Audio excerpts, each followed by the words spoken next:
या व्हिडिओमध्ये आपण इयत्ता 11वी प्रवेशासाठी घेण्यात येणाऱ्या CET परीक्षेच्या दृष्टीने काही महत्त्वाचे MCQ प्रश्न आणि रिकाम्या जागा भरा यांसारखे प्रश्न पाहणार आहोत आणि त्यांची उत्तरे पण पाहणार आहोत। चला तर मग सुरू करूया। आता आपण इयत्ता 10वीतील राज्यशास्त्र या विषयातील तिसरे प्रकरण राजकीय पक्ष यातील काही प्रश्न पाहू। त्यातील पहिला प्रश्न बघा, राजकीय सत्ता प्राप्त करण्यासाठी जेव्हा लोक एकत्र येऊन निवडणूक प्रक्रियेत सहभागी होतात तेव्हा त्या संघटनांना राजकीय पक्ष असे म्हटले जाते। दुसरा प्रश्न, नॅशनल कॉन्फरन्स हा पक्ष जम्मू आणि काश्मीर या राज्यात आहे। तिसरा प्रश्न, जस्टिस पार्टी या ब्राह्मणेतर चळवळीचे रूपांतर द्रविड मुनेत्र कळघम या राजकीय पक्षात झाले। चौथा प्रश्न, निवडणुकीत ज्या पक्षांना बहुमत मिळत नाही ते विरोधी पक्ष म्हणून ओळखले जातात।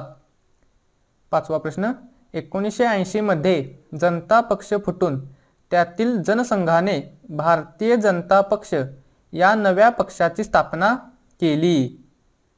सहावा प्रश्न, पक्षाला लोकांचा जो पाठिंबा मिळतो त्याला त्या पक्षाचा जनाधार असेही म्हटले जाते।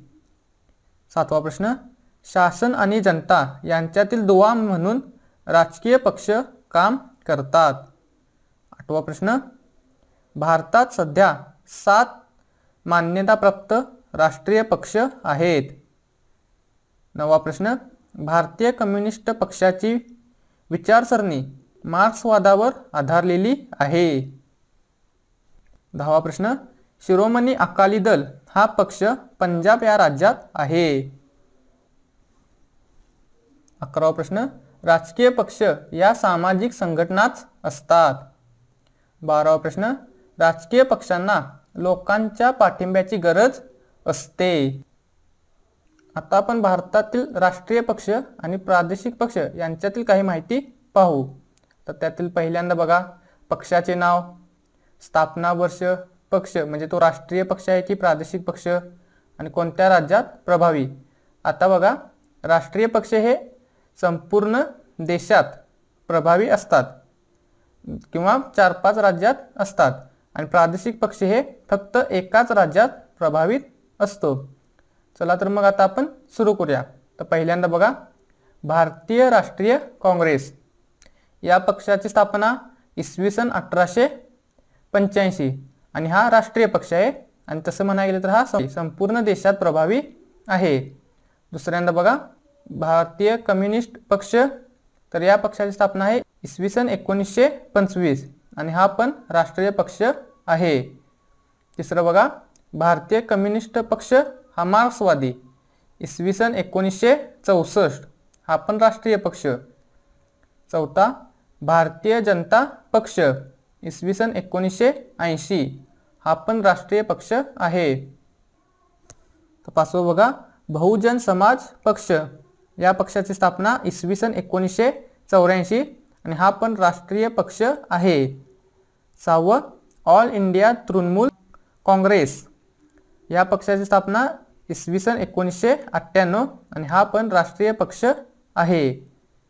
तर सातवा, राष्ट्रीय काँग्रेस पक्ष या पक्षाची स्थापना 1999 आणि हा पण राष्ट्रीय पक्ष आहे। आता आठवं बघा, महत्त्वाचं, पक्षाचे नाव आहे शिवसेना आणि या पक्षाची स्थापना इसवी सन 1966 हा पक्ष प्रादेशिक पक्ष आहे आणि हा महाराष्ट्र राज्यापुरताच मर्यादित आहे किंवा महाराष्ट्र राज्यातच प्रभावी आहे। तर नवं बघा, त्यातील शिरोमणी अकाली दल या पक्षाची स्थापना इसवी सन 1920 प्रादेशिक पक्ष आहे। हा पक्ष पंजाब राज्यातच प्रभावी आहे। 10वं बघा, नॅशनल कॉन्फरन्स या पक्षाची स्थापना 1932 प्रादेशिक पक्ष आहे हा आणि हा पक्ष जम्मू आणि काश्मीर या राज्यातच प्रभावी आहे। 11वं बघा, द्रविड मुनेत्र कळघम या पक्षाची स्थापना 1949 हा पण प्रादेशिक पक्ष असून हा तमिळनाडू राज्यापुरताच प्रभावी आहे। 12 बघा आता, आसाम गण परिषद या पक्षाची स्थापना इसवी सन 1985. हा पण प्रादेशिक पक्ष असून आसाम राज्यापुरताच प्रभावी आहे.